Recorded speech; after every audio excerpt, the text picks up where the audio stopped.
Yo, KaijuWreckingCrew, this is what we have in store for you tonight. The Mae Young Classic, WWE 2K18, Marvel's The Defenders, JBL status behind the announce table, and much, much more.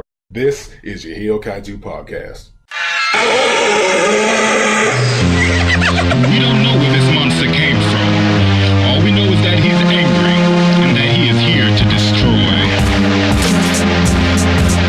You better watch your step, a crush warning is now in effect. Coming through, no regrets, the city's erect.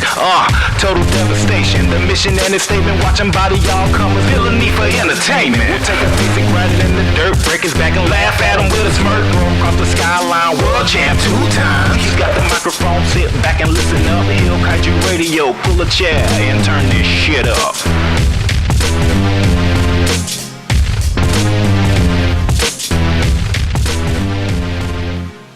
Welcome to another episode of the Heel Kaiju podcast. My name is Spotted Menace. Y'all know me. I got with me tonight Daria, Danny, and my boy KD, King Dead. Say hello, everybody. What's up, guys? Hello, everybody. Hey. I think that was better than y'all are improving. We're supposed to be. Y'all are taking direction much better than y'all usually are. So I'm liking this. I'm liking this much more disciplined crew that I have tonight. And this is fun. How's everybody doing tonight? Excellent. I'm all right. Amazing. All right. What have been before we get started? Have y'all played Everybody's Golf yet? I have not.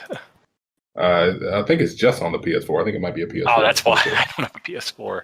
I think, or PlayStation exclusive. I don't know. I'm not 100% sure. But I got it. I want to say, when did I get that, Daria?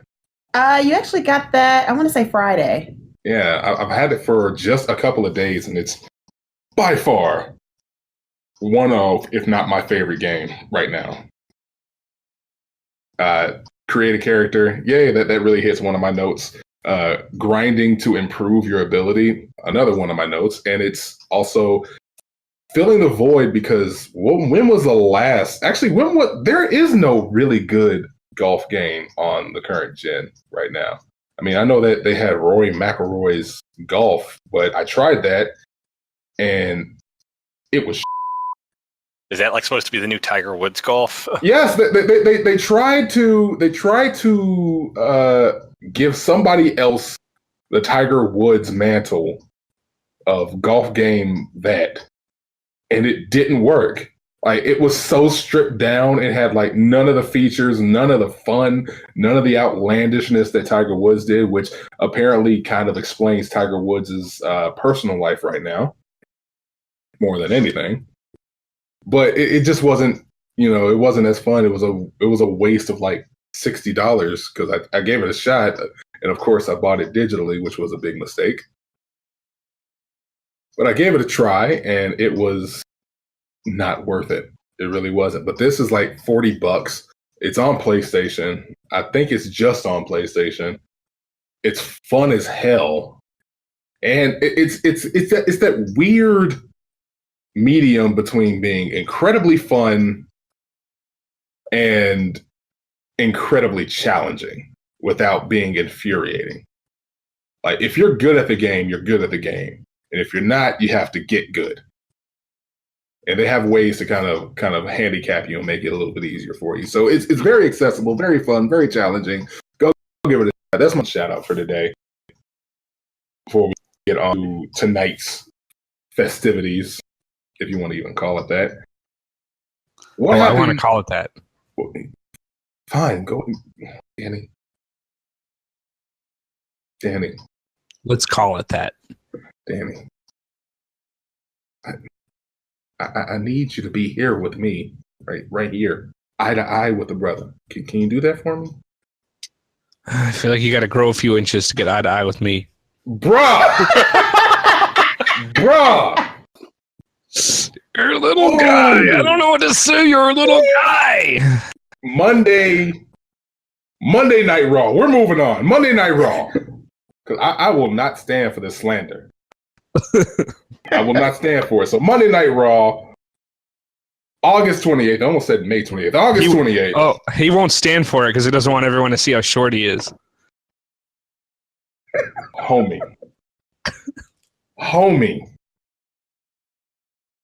Monday Night Raw. Because I don't want to say something that I have to bleep out. Because I got to do the editing, and that's extra work for me.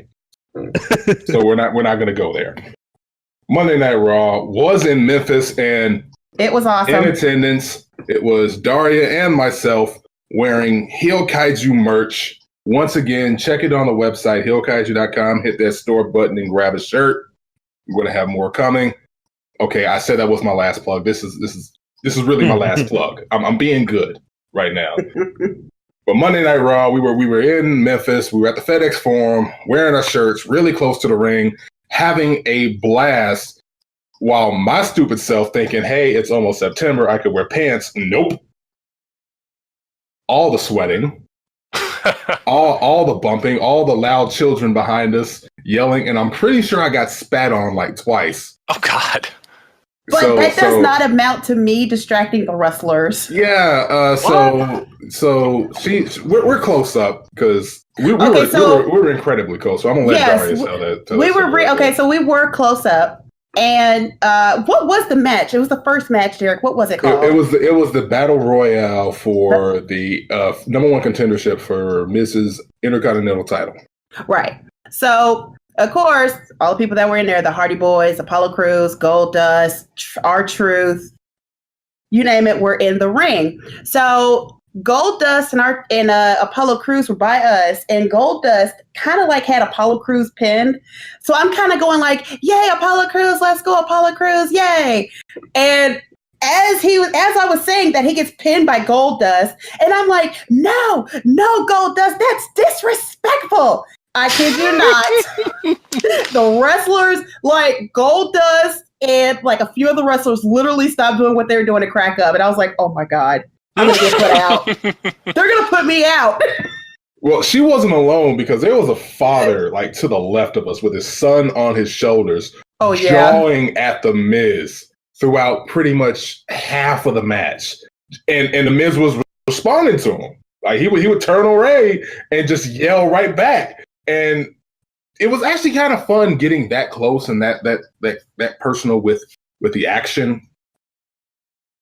Because normally we're kind of a fair bit away and everything, but like we were able to hear everything, see Finn's abs like right there, and wow, yeah, we saw see him grating cheese from the ring. Yeah, basically. I was about to ask him for some Parmesan.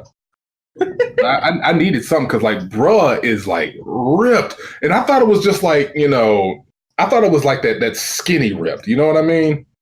Like bruh is built. That surprised the absolute hell out of me. But we were having a blast. Pretty much enjoyed almost every match. Yeah. But God, Roman Reigns and John Cena. So, oh my God. So if you ever want to go back and rewatch the footage of Monday Night Raw, I don't know why you would suffer through 3 more hours after you already watched 3 hours to begin with. But if you ever want to give it another go and go back to the Roman Reigns John Cena promo, you might end up, if you catch right there, right near where Kurt Angle is standing throughout the whole promo, you might end up catching a few reaction shots of myself and my sister Daria throughout the whole promo. Since we didn't get a chance to see it on TV, we saw it live. It was fun live, but y'all saw it on television. Tell me what you thought about that tete-a-tete. It was better than most Memphis episodes of Raw. I gotta say that for some reason the crowd was a lot more lively this time than they haven't been in years. Yes. I think it was because of Jerry Lawler. Because oh my God, people were booing. People booed Michael Cole, and then the very second Jerry came out, the whole crowd erupted. So I think it might have been. I think that might have helped it just a little bit. Then again, Jerry is always around. Last time it was in Memphis. It was another Raw, I believe, and it was no, it was SmackDown. Yeah, it was SmackDown. I apologize. It was SmackDown, and it was a Dolph Ziggler versus Jerry Lawler segment when Dolph was hitting that heel turn after the brand split. So whenever he's around, there's always going to be some kind of loudness coming to the arena, which surprises the hell out of me because we ragged the hell out of Jerry Lawler when we were watching. But who knows? But again, that promo, that segment between Roman Reigns and John Cena, I absolutely loved it. I have to say though that Cena did completely destroy Roman Reigns with a few of his points. Like Roman tried to hold on and hold his own. Oh God, he couldn't. He did. He couldn't. No, and I love Roman Reigns. He couldn't do it. I think he forgot his lines. He did. There was that awkward pause. Twice. Yeah. Oh God, such a long pause. That awkward pause, and the whole time everybody's just like, "Okay, is this supposed to happen? Like, is he about to attack?" Oh no! And leave it to Derek. Leave it to Spotted Menace to sit there and holler out. Roman, did you forget your lines? I'm like, really, Derek? I'm like, really? Yeah, God, no, that was just a murder scene. That's what that was. You had to get CSI up in there because that was a crime. That was straight up criminal. I mean, again, when Roman had a point, he had a good point, but after a while, it started to sound exactly the same as every young superstar that came to John Cena. That's a fine speech there, Roman. Yeah, it's really all that happened. But honestly, I did love the segment. Everybody was hot for it. I was hot for it, and it's hard not to be hot because it was like, I think, 84 degrees at the time. So I was sweating my ass off in the middle of the FedEx Forum trying to watch this while cramped into these small seats. These small seats are not built for the built gentleman. I'll just say that. They cramped. But anyway. It must have been perfect for you then. Bruh. you see, I'm being polite. This is my gimmick, Moggle. It's my show gimmick.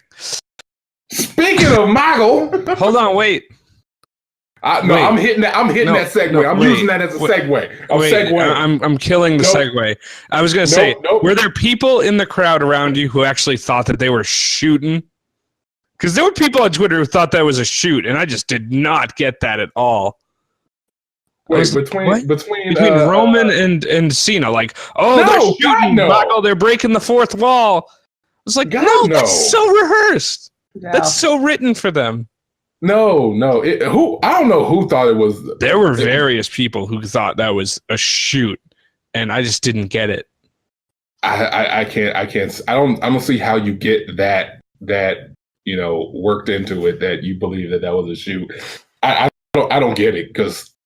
I mean, I love the lines. I was still reacting to the lines because who wouldn't? Because it's still a good segment. But no, who thinks that's a shoot? No, yeah. I don't get it. I don't get it. But since Danny wants to destroy my brilliantly crafted segue into the next segment, I'm gonna hobble into it. JBL, John Bradshaw Layfield, is stepping down from the commentary booth on SmackDown Live. He's stepping down to focus on his charitable contributions, and he's doing so with the full support of WWE right behind him. Matter of fact, I have his full statement here, and it reads, "After much consideration, I will be stepping back my weekly role as SmackDown announcer to dedicate more continuous time on the work I've done since 2010 with at-risk kids and communities." And honestly, it's a commendable decision to make, despite how you may feel about JBL and the much storied rumors over the past year about his handling and his treatment of another favorite of the wrestling fans, and not just wrestling fans, but UFC and boxing fans, and Mauro Ranallo. But regardless of what you think about that, that is still, you still have to hand it to him, at least just for this, for making this decision. The question is, who do they replace JBL with in the booth, or do they even try to replace him? Do they just leave it as is? I mean, they got to replace. I mean, as much as I'd rather have a 2-man booth, they're going to replace him with somebody. So who do you think is going to be? Who's your pick? I should say, not who you think is going to be. Who's going to be your pick? Ideally, Morrow. I know he's never coming back, and that ship has sailed. I'd love if they could somehow get Corey and Tom together again, but I know Corey's a Raw guy. So, I mean, it's even tough to even say who would be replaced. Renee is out, too. I mean, she's admitted herself. She knows she's not a good announcer. Mm. So, I mean, I'm honestly stumped who they go with, unless, like, Otunga comes back. Oof. Yeah. Otunga is the Magic Johnson of the wrestling commentating team. Not Magic Johnson, the player. Magic Johnson, the commentator. Yeah. I mean, like, given everybody that's in the WWE availability pool who is specifically an announcer, not talent, I mean, I would love Big Show would probably be a good pick. I'm thinking Nigel from NXT if they decide to call him up. Ooh, okay. So. Oh man, can you imagine those poor fans sitting behind the announce booth? Big Show gets called. Big Show would be perfect, honestly. He did a good little run when he did some commentary himself. Okay. I mean, either that or they somehow like pull a miracle off and get CM Punk to come do commentary because he's really good at commentary. If they do that, honestly, I would laugh if they did that. Don't tell anybody. Just have Punk show up and think like, everyone's like, oh my God, he's going to wrestle. It's like, nope, he gets into the commentary booth. I'd love it and I hate it at the same time because I would want Punk to wrestle. I would love him on the booth, but at the same time, it's you are teasing us. How dare you, WWE? Because there are a few wrestlers who'd be really good at commentary. Punk's at the top of the list. Owens is another one. Big Show, I think, could handle himself more than easily. Okay. Because really, there's not a lot of heavy lifting to do. I mean, Corey was a wrestler. Like, he didn't really have commentary experience, and Triple H, was like, hey, we're going to try this out since we know you can never wrestle again, but we still want you. Yeah. And it worked. I mean, who's to say? I mean, there could be that next big commentary talent out there in the WWE talent pool that we don't even know. Because who else is in the booth on SmackDown besides JBL? Nigel? It's Nigel, Tom Phillips, and what's his name? I always forget it from the original NXT run.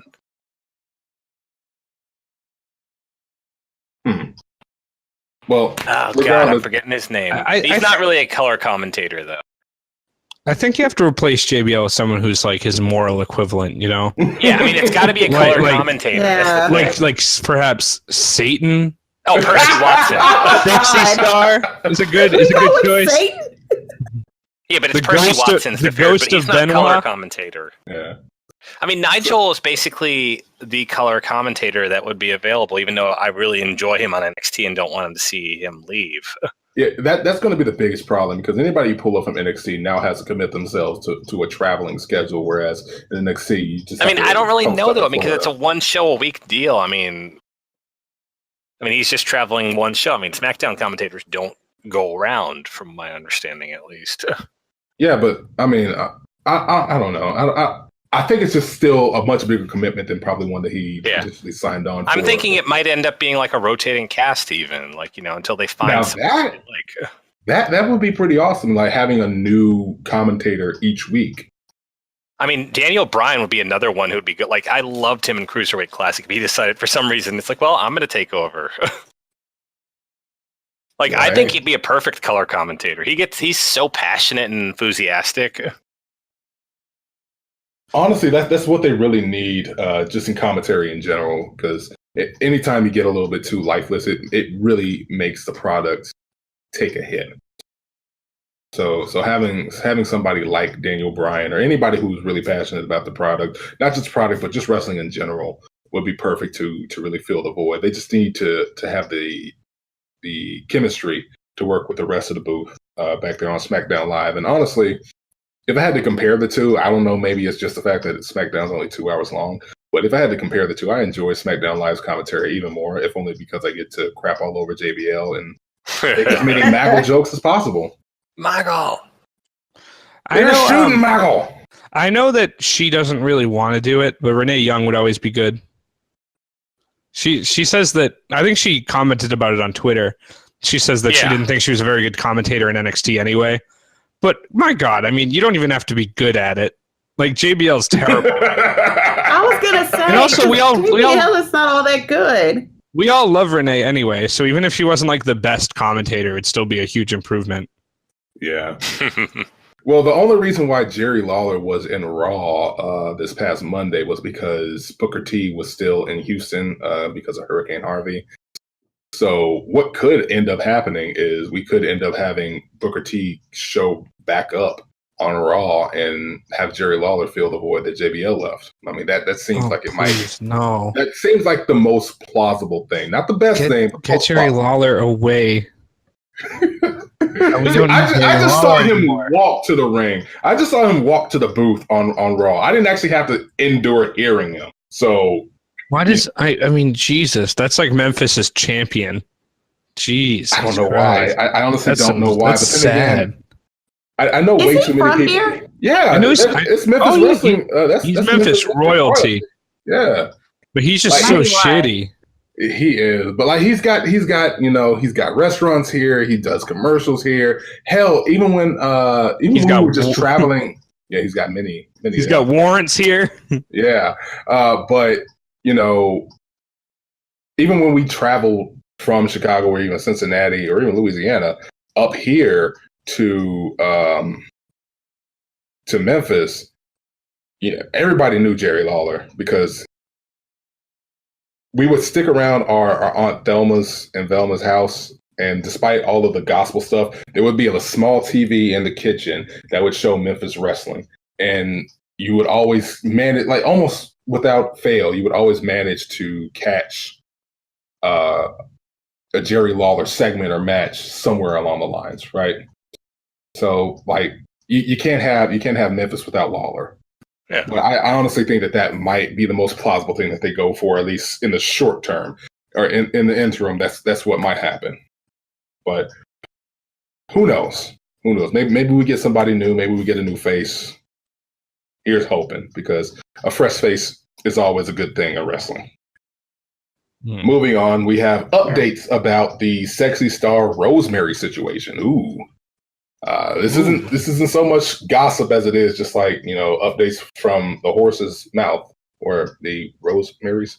You know what? I'm not going to try that. We have a statement by Rosemary after Sexy Star. The injury was technically, they said it was a dislocation, like dislocated her arm.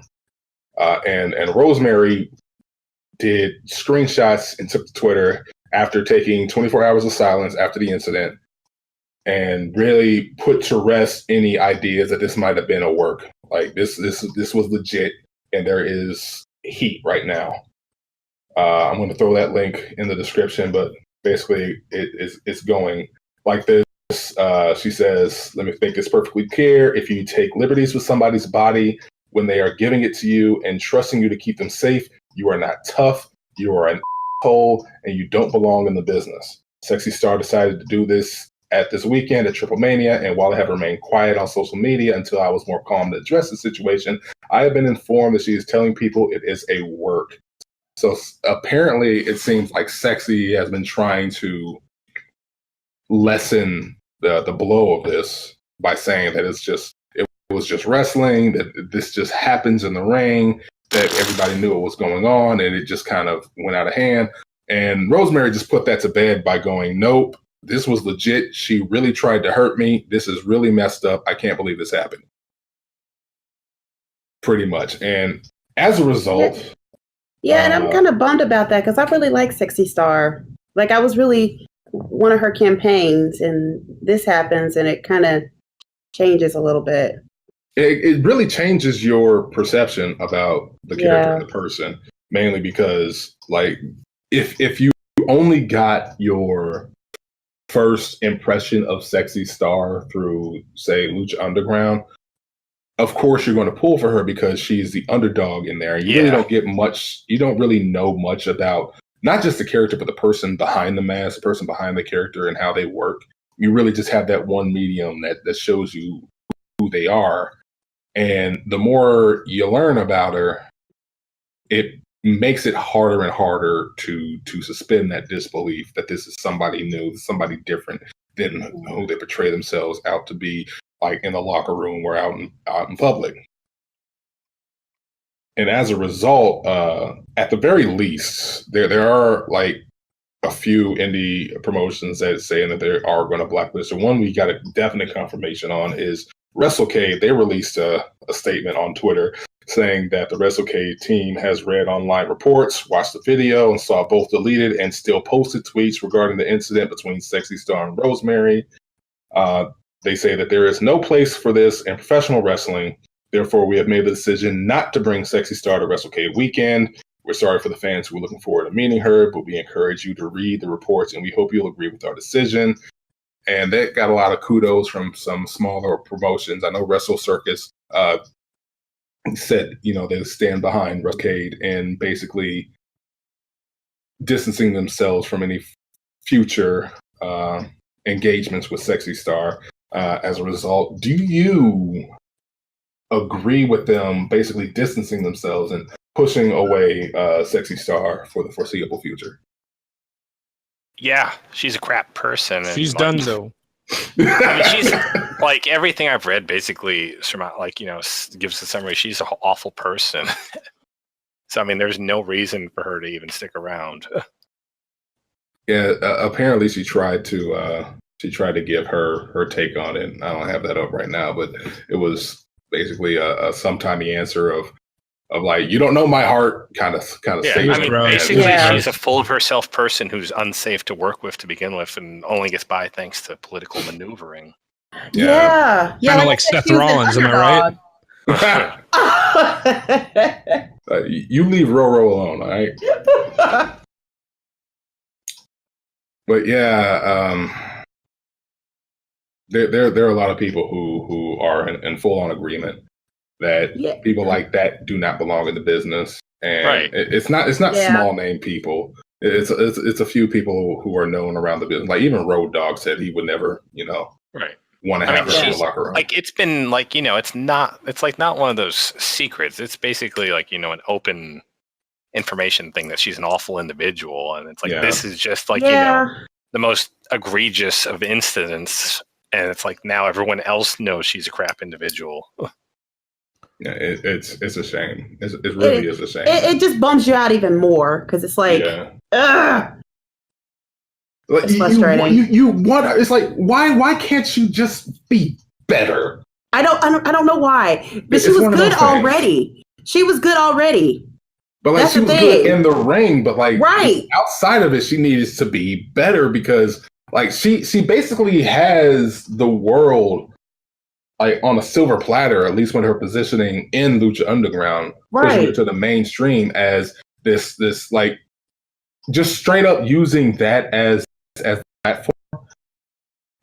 She had the major matches. She was going on. She was going hard with the other men. She had a great I Quit match with Mariposa, and like she was building up a resume outside of the Lucha wrestling, outside of like CMLL or AAA or wherever she was wrestling or whatever she would go wrestle at the time. She was hitting that mainstream right there. And you can't say that something like this will not make her take a hit, at least when it comes to, say, future episodes of Lucha Underground or for however long she is with the company. Like she's been pulled up to, I think she's working with GFW right now, right? I know Rosemary is, but I think Sexy Star is doing. No, she is not. She has not worked with GFW. I don't believe. Okay. So, well, now they have absolutely no reason to bring her in. Like I think they would be foolish to do so because I'm already hearing rumblings that they're trying to turn this into a work between Rosemary and Sexy Star on television or at least in future tapings, and I think that would be a major mistake. Basically, would be rewarding. Sexy Star for doing what she did, yeah. Like that's not a punishment, that's more of a reward. But no, here's hoping that GFW still has some sense, whatever sense that might be. But sticking with women's wrestling, the first 4 episodes of the Mae Young Classic dropped on Monday for awesome viewing on the WWE Network. Yeah, it is pretty awesome. Anytime that there's more wrestling is a great thing. At least. At least it's not 15 hours over 3 days. Yeah, I'm still salty about that. That was a lot of wrestling. But we had the Mae Young Classic, and I know Daria and I watched it together ourselves. Yes. We watched it before we left, truth be told. We binge watched. Yeah, we binge watched it. And we had a few standouts beyond the two that we were speaking about on our last show, Kyrie Sane and Shayna Baszler. We had some standouts that showed to us some great things. And I'm honestly hoping that they do something with them outside of just the Mae Young Classic. Like, for instance, Jazzy Gabbard from Germany. She was terrific. Oh my God, she was amazing. Yes. And I have to say, I have a little girl crush on her. I really do. Who doesn't after that? God. Yeah. I would love to see her wrestle with Tamina and Nia. Oh no, she would shame them. She would shame But them. God, would it be a good match? I honestly think it. I think that with the size that Jazzy has and with the character work that she does, I think that could end up being a good match. I know I said in the last one, she was the one to watch. I'm disappointed she lost, but at the same Me time, too. God dang, she elevated herself so much in that performance. Yeah. And the performance is what it was, because she did some pretty damn good character work in the ring that really makes you believe that she was that intense and that much of a threat. And it was that's what sold the upset even more, is because the whole time you're like, there's no way in hell that She's she would gonna not lose. move on and that she would not be taken up by WWE. And I really hope that they do. I honestly hope that they do. I could see her being another Beth Phoenix. Beth Phoenix in the making. Like, that would be amazing to me to see. Beyond that, we had Bianca Belair. Oh, she was good too. Oh yeah, I love the use of her hair. I thought that was really unique. I haven't played. I don't have a Switch. I need to get a Switch. I haven't played ARMS. What was the name of that character? That French character in ARMS. I can't remember her name. I probably have to find a way to pull it up while we're talking about this. But she uses her hair as a weapon. Yeah, she swings. I love that. Oh my goodness. Her little pigtails. It's just I don't know. It just makes her character and makes the wrestling. I was like, this is different. It was incredibly different. She's incredibly athletic outside of that. Goodness. And it surprised the heck out of me that there were so many of these wrestlers in the tournament that I didn't know about that were legitimately great talents.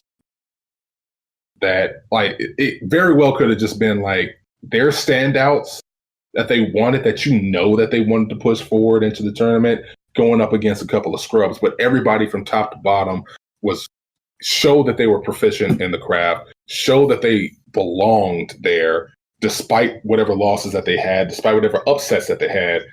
That this was amazing, and I honestly can't wait to finish it out and see who ends up getting the win, who ends up taking home the trophy, and who ends up with the WWE contract, because more women wrestlers on the roster would be a great thing. More variety is always a great thing. That's the name of the character. Twin Tail on ARMS with she doesn't use her arms, she uses her hair to punch, and I love that. And it's the same thing right there. There's something amazing about black women with some weaponized hair. Beyond her, this is another one of your favorites, Piper Niven. Oh God. Plus size too? Man. Yeah. What did Husky Harris say? Because Husky Harris and Bray Wyatt aren't the same people. But what did Husky say that he was? He was a tank with a Ferrari engine. I think that's what he said. But she can move. She is scary quick. And flexible. And very flexible. Like, what? Yeah. So, honestly, despite the fact that Jazzy lost, keep an eye on her in the future. I would. But if you're going to keep watching the Mae Young Classic tournament on WWE Network, if you manage to snag a subscription, or snag one of the free trials leading into TakeOver and SummerSlam, go ahead, keep watching it, keep your eye on it, because you know you got to expect a few good things with the talent there, with the women there who are kicking butt. Definitely. Moving on. Moving on. Let's see if we can keep this moving on right now. We got WWE 2K18 updates. Now, if you've ever been a fan of the WWE games since the THQ days, at least since the THQ days, while the internet has been a widely used medium, you know that right around SummerSlam is when they would drop their rosters, and up until 2K got a handle of the property, there would always be somebody missing in their roster releases. It would always end up being like, you know, some major tag team, some major champion at the time. Matter of fact, I think the Usos were tag team champions one year. They weren't even in the damn game, and they'd been around for years. So there would always be something missing with the games. But ever since 2K ended up getting a handle of it, ever since they've been improving, they've been making sure that there have been fewer and fewer gaps in that roster. And what they've been doing for the past few weeks, this is week 3, what they've been doing for the past few weeks, they've been dropping the roster reveal. And it'd be like, I think it was 37 the first, it was 41 the first day, 37 the second week. And this week, I think they dropped 47 superstars, and we have one more week ahead of us. And they've been filled with legends. They've been filled with current superstars. They've been filled with NXT superstars right now, to the point where we have, for the first time ever, like Bobby Roode in the game. And in the big people in this week of reveals have been the Authors of Pain, both members of TM61, TJ Perkins, Cedric Alexander, Gargano, and Tommaso Ciampa. These guys are in the game right now. And like 18-year-old me, who was like still getting into wrestling, still getting into the games, always wanting to make sure that things were, you know, just so had the right personnel in there for you. I'm going nuts. Because this is like the first time I think I've ever seen it be so close to perfect on their rosters. Of course, there's going to be people who just debuted, like a Shelton Benjamin, who won't be in the game most likely. But don't count out others too, because they've been making some updates. Like YouTube account Snack Talks, who usually does a lot of these tangential videos alongside the roster reveals. One of the content creators that they bring in to play out and play test the games, they got an updated look at one of Finn Balor's the Demon King attires, and it's the exact same attire that they had for SummerSlam. And it kind of is hinting to people that if they're still updating the attires, then there's a chance that they're going to be as close to perfect as they possibly can before they release at the end of October. So who have you managed to not see on the roster list that you want to see in the game? Who would make you want to buy this game right now if you manage to check the roster list? Daria? I don't know. I know, Becky. I really don't. Because, you know, I'm new to the video game of WWE. Like the 2K17 that you play, I watch you play it. It's like everybody I know is in there. So it's like, I'm not sure. What do you guys think? KD? What about? What,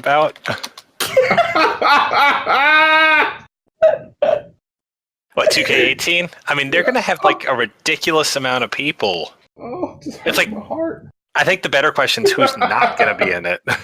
Honestly, that's kind of what it is right now. Because I know that Shelton, who just like showed up a couple weeks ago, is probably not going to be in it.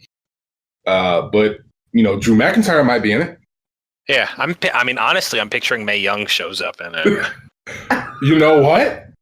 That would be awesome, actually. You know what? That might be a thing. That very well could be a thing.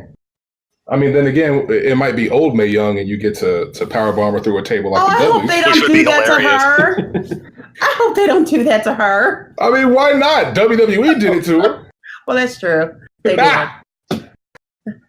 But yeah, I think this is the first time in a while that I've been this excited about the game. Like I thought I was excited about last year's game, but then again, I never pre-ordered it. I tried to get it like, a day late and $1 short, and Walmart kind of screwed me. They took my money and they were like, "Hey, we're going to send you the NXT edition." And I never got it. And then like when I actually started tweeting about it, and Walmart like contacted me and then sent me an email going like, "Yeah, we don't have it in stock." Then why would you offer it online and say that? I remember that. Yeah, I remember that. Ooh. I remember that. Ooh, that made me so pissed. Oh, I'm sitting here waiting. I go into GameStop, right? And I'm like, "Hey, do y'all have any more of those deluxe NXT edition WWE 2K17s?" Nope, we're sold out. And I'm like, "All right, I get that. Y'all only had a limited amount. I understand. I'm not going to hold it against you. I'm going to look online to see if I can get it. eBay? Nah, they wanted like $300 for it. That ain't happening. That is not happening." So then I find on Walmart, I see it's open in stock. So I figure if I'm able to hit that little green button that says add to cart, if I'm able to hit place order, I should get my damn game. Yeah. I'm still salty about that because I wanted that little Finn Balor statue and those lithograph cards and all that shit. I wanted all of that. I wanted to show it off and be like, "Yeah, I got this." Nope. 2 weeks after they said it was supposed to be delivered, and I'm still seeing still processing your order. Oh, baby. Yeah, that's kind of messed up. Oh, baby. No, baby. What is you doing? Oh, yeah. That's what I was asking Walmart. What is you doing, baby? What is you doing? Sent me an email, said, "No, we don't have it in stock." Then motherfucker. You know what? I'm going to stop. I'm still salty about this, but I'm going to stop.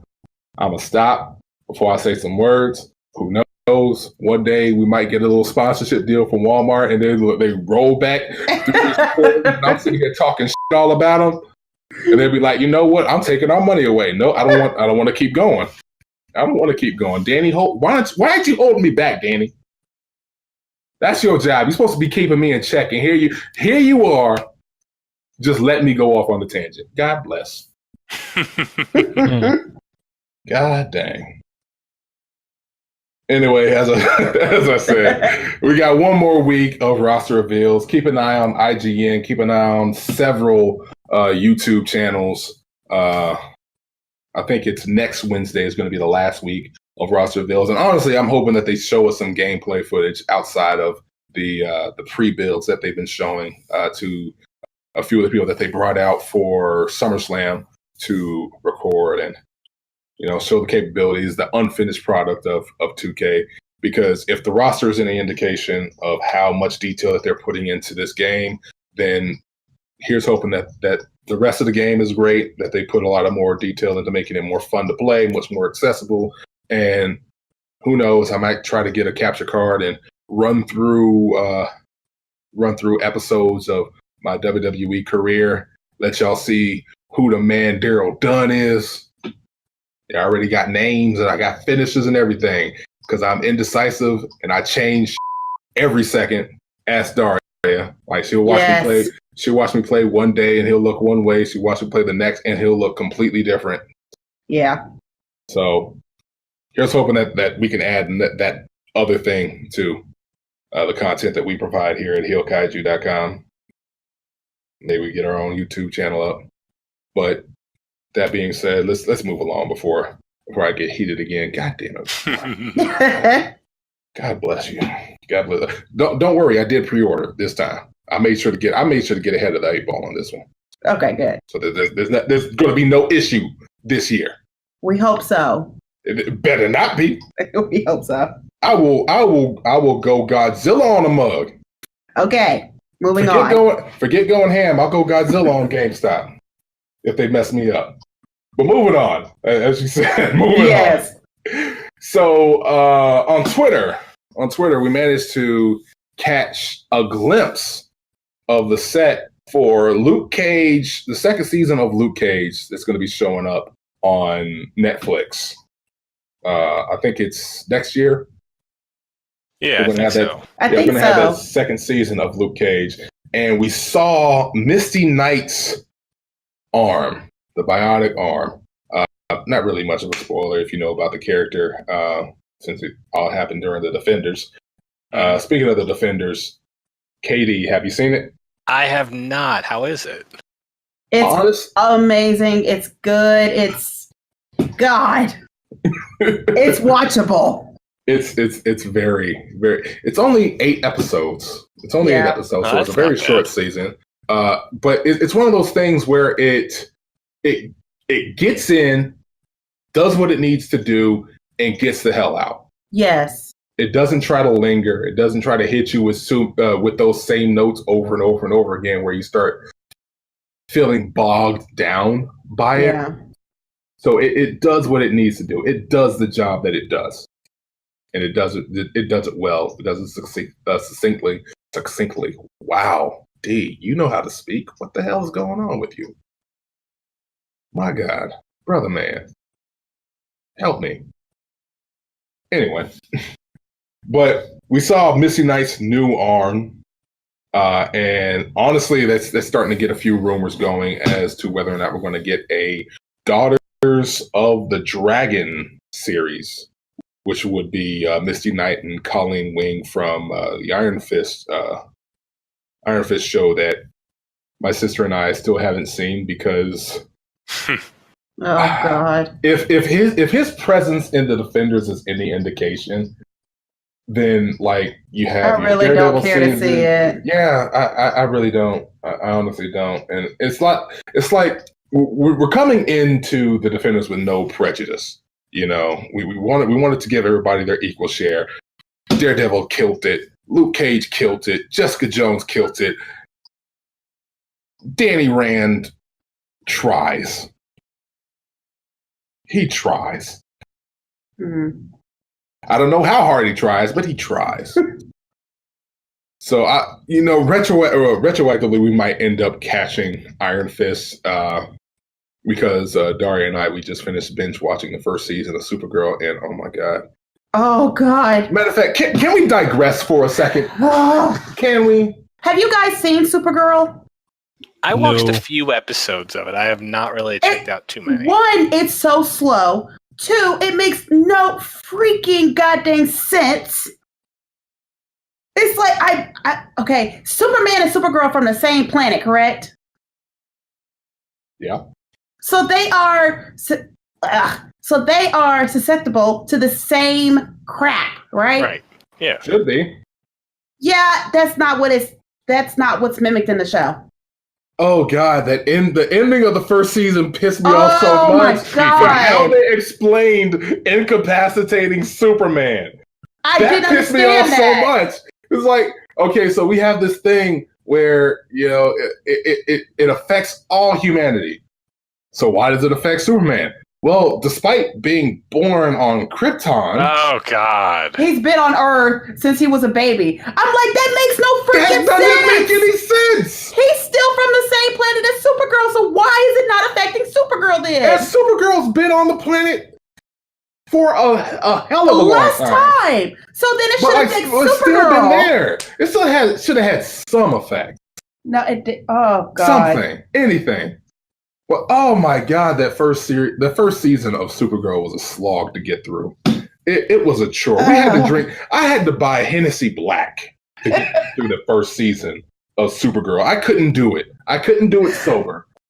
we tried. Believe me, we tried. We tried to be straight up, straight ads. We threw up the X's and everything. We tried to go through it, couldn't do it. And here's hoping. Here is hope. Here's me hoping and praying that Iron Fist isn't that bad, because I do want to go back and take a look at it. Matter of fact, we might end up trying to catch that season this week when we get a chance to binge watch a bit of Iron Fist, so that we can say that we saw it and so that we can comment on it. But regardless, let's get back on track. Getting back on track. Daughters of the Defenders. Here's hoping that they have a series, because I honestly loved Colleen Wing in the Defenders. I honestly loved Misty Knight and Luke Cage and the Defenders. Great characters. I would love to see how they work out. I would love to see a series with them. I can't think of anybody else who I would want to be shown on a Netflix series if it's just going to be contained to these members of the Defenders, or if they're going to branch out to other more obscure characters. You know what, D? If they do, I kind of would like to see Wonder Woman. Well, that's DC. Talking about. I know, but.